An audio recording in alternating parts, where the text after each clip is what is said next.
Shalom, salam sejahtera dalam kasih Tuhan kita, Yesus Kristus, yang selalu menyertai kita, yang selalu memberkati kita, dan selalu menjawab doa-doa kita sebagai orang percaya. Bapak Ibu yang diberkati Tuhan, saudara-saudariku yang diberkati Tuhan, dimanapun saudara berada, kita berjumpa lagi dalam sharing firman-Mu, pelita bagi kakiku.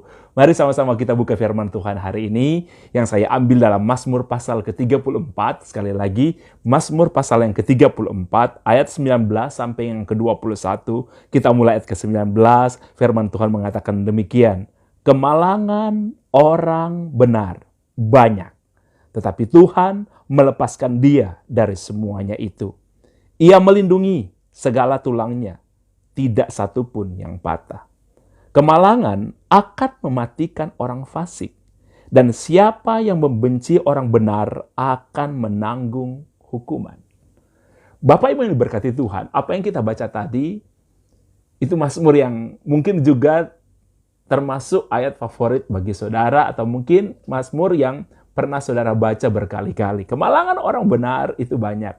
Saudara, ketika sesuatu terjadi, contoh yang paling dekat ketika corona melanda dunia, itu menimpa siapa saja. Akibatnya itu terasa kepada siapa saja. Bahkan orang-orang percaya, orang benar, kita orang percaya, kita orang Kristen, ya kan? Saudara yang sungguh-sungguh dengan Tuhan, yang rajin ke gereja, yang doa dan puasa dan lain sebagainya, kita juga terkena dampaknya. Tidak ada saudara, misalnya ada sesuatu terjadi, orang Kristen tidak terkena dampaknya. Anda yang percaya pun terkena dengan dampak apa yang sedang terjadi hari-hari ini. Keuangan dan lain sebagainya yang sedang terjadi, itu pun menimpa kita sebagai orang percaya. Ya, orang fasik, orang benar, sama saja. Semua saudara terkena dampaknya. Tapi dari firman Tuhan ini yang saya ingin bagikan kepada saudara hari ini, firman Tuhan mengatakan kemalangan orang benar itu banyak. Tetapi Tuhan melepaskan dia dari semuanya itu. Sedangkan kemalangan akan mematikan orang fasik. Saudara, apa yang dimaksud dengan orang fasik? Fasik itu berarti orang yang tidak percaya dengan firman Tuhan. Orang yang bahkan mengolok-olok firman Tuhan. Jadi contohnya kayak yang paling sederhana kayak gini, saudara. Orang kadang-kadang suka bilang begini, ngapain ke gereja? Ngapain ibadah? Ngapain? Sama aja. Berdoa sama aja. Bahkan ada kadang-kadang orang bilang begini, aku loh ini gak pernah ke gereja. Aku loh ini gak percaya Yesus. Tapi aku bisa hidup, bahkan aku lebih kaya dari orang Kristen yang suka berdoa. Ada orang bicara kayak gitu, saudara. Itu yang disebut dengan orang fasik. Orang yang tidak peduli dengan firman Tuhan. Orang yang tidak peduli dengan kebenaran. Mereka cuek dengan kebenaran. Bahkan saudara, mereka membandingkan diri mereka yang tidak ke gereja, tidak percaya firman, tapi hidup mereka makmur, hidup mereka diberkati. Dan apa kata firman Tuhan, saudara? Kemalangan akan mematikan orang fasik. Saudara, ketika bencana terjadi, bahkan ketika kayak corona begini itu terjadi, ketika itu juga menimpa kita sebagai orang percaya, saudara tahu, itu kemalangan bagi kita. Tapi firman Tuhan bilang begini, Tuhan akan meluputkannya. Kita merasakan dampaknya, tapi Tuhan akan meluputkan. Sedangkan orang fasik yang mereka tergantung kepada diri mereka, tergantung kepada uang mereka, dalam keadaan normal, saudara. Ya, ketika tidak ada kemalangan, yang ada hanya mungkin keberuntungan yang sedang terjadi, wow, itu luar biasa. Tapi saudara tahu, kita tidak bisa bergantung kepada uang. Kita tidak bisa bergantung kepada harta. Harta itu bisa hilang, uang itu bisa hilang, karir yang cemerlang itu bisa hilang. Dan ketika semua orang itu hilang, bagi orang fasik, kalau mereka tergantung kepada uang, mereka tidak punya tempat untuk bergantung lagi. Itu yang membuat banyak orang stres. Mereka tidak punya pegangan lagi untuk berpegang, sehingga mereka kehilangan segalanya. Oke? Firman Tuhan dikatakan itu dengan jelas, saudara. Dan siapa yang membenci orang benar akan menanggung hukum. Saudara yang diberkati Tuhan, mungkin hari-hari ini ada di antara saudara yang masih, mungkin beberapa dari yang saya tahu, orang mulai pulih dari keadaan, ekonomi mulai berjalan dengan walaupun belum normal, tapi mulai berjalan dengan agak oke lah. Corona ini memang menghantam semuanya, saudara. Hamba Tuhan, gereja tutup, perusahaan tutup, semua tutup, sedangkan cicilan kan nggak tutup. Saya mau cerita kepada saudara sebuah kesaksian yang sangat luar biasa, bahwa apa yang sedang dihadapi orang percaya, corona ini pun memukul banyak orang percaya. Saudara, saya mengenal seseorang yang dia sebelum menikah, saudara, jauh, ini udah beberapa belas tahun yang lalu, bahkan jauh dia sebelum menikah, saya udah kenal dia masuk dalam pembinaan kami, dia aktif dalam pelayanan dan lain sebagainya, saudara. Dan bahkan ketika dia berpacaran pun, ketika mereka akan menikah, saya sendiri salah satu yang menemani mereka dan berbicara dengan mereka. Dia mengatakan begini kepada istrinya pada waktu itu, kita memulai bersama-sama dari nol, tapi nanti satu waktu, kalau kamu kerja, saya kerja, tapi nanti satu waktu, kalau saya sudah bisa mencukupi seluruh kebutuhan keluarga, dia minta kepada istrinya untuk berhenti bekerja. Saudara, puji Tuhan, selalu saya mengingatkan kepada mereka untuk jadilah orang yang jadi berkat di dalam pekerjaan. Jadi berkat berarti begini, kamu punya dampak di pekerjaan itu. Perusahaan itu berkembang karena ada kamu di situ. Jadi dampaknya kamu itu terasa, terangnya kamu itu terasa di sana. Bekerja dengan keras, bekerja dengan giat, jangan malas, tunjukkan yang terbaik. Itu selalu kami motivasi. Selalu saya katakan kepada mereka, kalau kamu bekerja di marketplace, ya tugas kamu itu untuk bekerja, bukan untuk dihargai.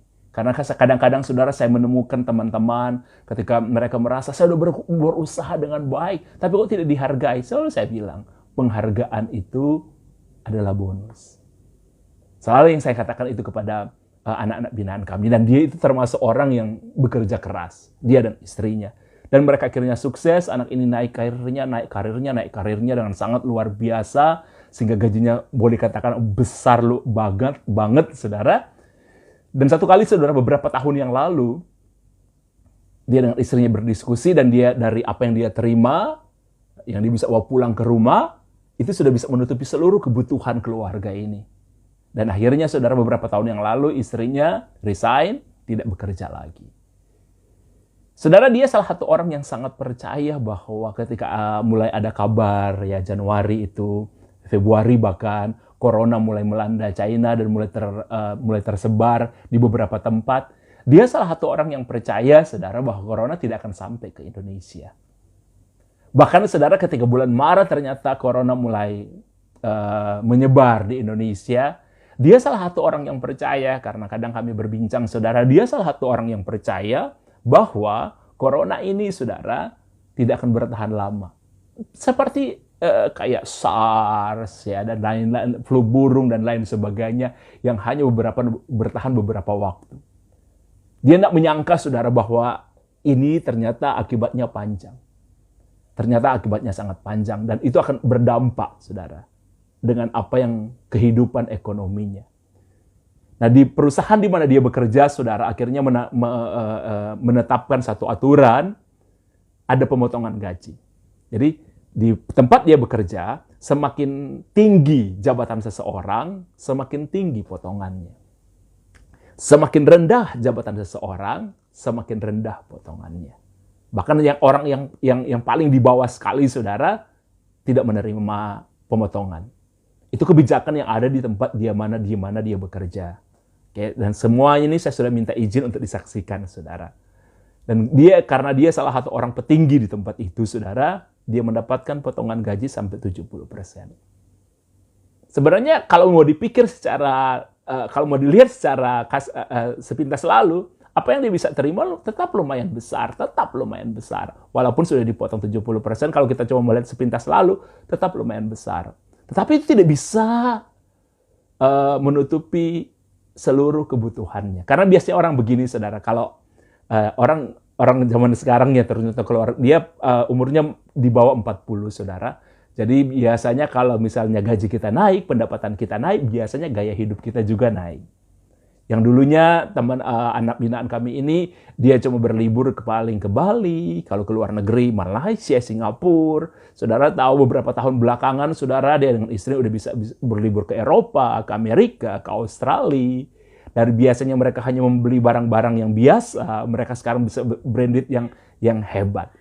Bahkan, saudara, di tahun ini, di bulan Februari, saudara, 14 Februari, dia memberikan, karena sekaligus juga ulang tahun istrinya, walaupun tidak 14 Februari ulang tahun istrinya, tapi bulan Februari juga, dia menghadiahkan istrinya satu mobil yang diidam-idamkan istrinya. Dan tidak ada masalah dengan gaya hidupnya, dengan apa yang mereka miliki. Saudara, tidak ada masalah. Mereka menaikkan, pindah di rumah yang lebih oke, memiliki kendaraan yang oke, memiliki gaya hidup dan pakai yang branded, tidak ada masalah. Dalam keadaan normal, itu tidak ada masalah, saudara. Mereka sudah perhitungkan. Dia bukan berhitung, dia berhitung dari apa yang dia miliki. Yang tidak disangka, corona ini menghancurkan semuanya, membuat semua prediksi kita itu tidak bisa jalan dan lain sebagainya dan lain sebagainya. Dan itu berdampak yang sangat luar biasa dalam dia. Ada cicilan dan lain sebagainya. Saya katakan tadi gereja tutup, kemudian banyak perusahaan juga yang tutup dan lain sebagainya. Bisnis itu menurun, tapi kan cicilan tidak menurun, saudara. Dan lain sebagainya. Cicilan juga nggak tutup, tetap harus jalan. Itu pergumulan yang dihadapi bersama dengan istrinya. Dan itu nggak gampang, saudara. Nggak gampang, saudara. Kemudian ketika masalah ini telah jadi, walaupun mereka ada simpanan, tapi tidak terlalu begitu banyak, mereka mulai saling mempersalahkan. Istrinya mempersalahkan dia, kenapa saya harus berhenti kerja? Pokoknya mulai saling mempersalahkan mereka. Mereka mulai saling mempersalahkan keadaan yang ada, saudara. Istrinya bukan tidak berusaha. Istrinya berusaha seperti ibu-ibu yang lain, mungkin saudara berjualan dan lain sebagainya. Ada hasilnya, tapi tidak bisa tetap menutup kebutuhan mereka. Sehingga satu kali saya singkat aja, saudara, satu kali dia telepon saya, dia bilang begini sama saya. Dia bilang begini sama saya, Pastor kan cerita. Pastor cerita, sudah ada 18 orang dari awal corona ini, sampai kapan hari itu, sudah ada 18 orang yang telepon Pastor dan berpikir untuk bunuh diri. Pastor masukkan saya sebagai orang ke-19. Mungkin saya berpikir seperti itu. Bahkan saudara, dia sempat berpikir untuk bercerai dengan istrinya. Karena tekanannya sangat terlalu besar. Saya mengajak dia untuk berdoa. Saya tanya, sampai kapan kamu bisa bertahan? Dia bilang, sampai bulan Agustus, Pastor. Saya bisa membayar cicilan semuanya dengan baik. Ini pun sudah kesulitan, tapi kalau sampai bulan Agustus, saya habis sama sekali. Zero. Saya bilang, jual mobil kamu. Ya udah. Kamu kan, kalau rumah jangan. Dia akhirnya menjual mobilnya walaupun dengan harga yang sangat di bawah harga, saudara. Tapi itu konsekuensi. Dan dia bilang begini, dia nggak tahu kapan akan berakhir. Saudara, sampai saya ingin bilang, katakan kepada saudara, betul kata firman Tuhan. Kemalangan orang benar banyak, tapi Tuhan meluputkannya. Saya mulai mengajak dia untuk berdoa, untuk meminta apa yang dia harapkan. Saudara, satu hari, saudara, ada seorang teman menghubungi dia. Teman lama, saudara, saya kenal juga, tapi ya kurang dekat dibandingkan dengan anak ini, saudara. Teman lama menghubungi dia dan tanya sama dia, gimana kabar kamu? Nah, ternyata temannya ini punya bisnis, salah satu bisnis yang dimiliki oleh temannya ini, teman baiknya dia juga, saudara. Itu corona ini tidak terdampak, malah agak naik bisnis temannya ini dengan corona ini. Temannya bilang begini, saya tahu apa yang salah. Dia cerita dan teman saya ini cerita, dia bilang, oke, kamu bantu saya. Jadi temannya dia bilang, kamu tetap kerja di perusahaan kamu dengan apa yang kamu miliki, dengan kemampuan yang kamu miliki, bekerja dari jarak jauh, kamu bantu saya. Dan saya kasih kamu gaji segini. Akhirnya dia mulai bantu dan temannya, saudara, memberikan gaji yang lumayan sama dia. Tapi satu kali temannya bilang begini, saya tahu kamu tidak cukup dan kamu cukup kesulitan. Saya dengan istri sudah berdoa dan sebenarnya Tuhan memberikan sesuatu kepada saya dan istri untuk bisa membantu kamu. Temannya bilang begini, kamu ingat enggak ketika anak pertama saya lahir? Ingat nggak? Kenapa?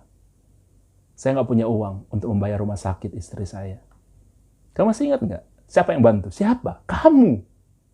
Teman saya sampai bilang, dia lupa itu. Dan saatnya sekarang saya bantu kamu. Saudara, saya kasih tahu sama saudaranya. Akhirnya temannya ini bilang begini, oke, saya bantu kamu sepanjang 1 tahun ini. Dari sekarang sampai 1 tahun. Itu tepat bulan Agustus, saudara. Yang dia pikir uangnya udah nggak bisa lagi. Tepat bulan Agustus. Temannya bilang begini, 1 tahun ini, 1 tahun ke depan, seluruh tanggungan cicilan kamu, saya akan tanggung. Terus gimana cara bayarnya? Temannya bilang begini, sudah. Satu saat kamu akan bayar kalau kamu udah mampu. Tapi kalau memang corona ini masih melanda lagi, saya akan bantu kamu. Dan temannya ini, saudara, bilang, supaya kamu yakin dan kamu tenang, saya berikan langsung uangnya itu, saudara, diberikan untuk kebutuhan 1 tahun cicilannya dia. Karena kalau untuk makan dan lain sebagainya itu masih cukup. Saudara, dia pun mengalami kemalangan, tapi Tuhan meluputkannya. Saya berdoa, saudara tetap percaya, apapun yang saudara sedang alami. Ingat, kemalangan orang benar banyak, tapi Tuhan akan meluputkannya. Biar saudara terluput dari kemalangan yang saudara alami sekarang. Tuhan memberkati kita semua.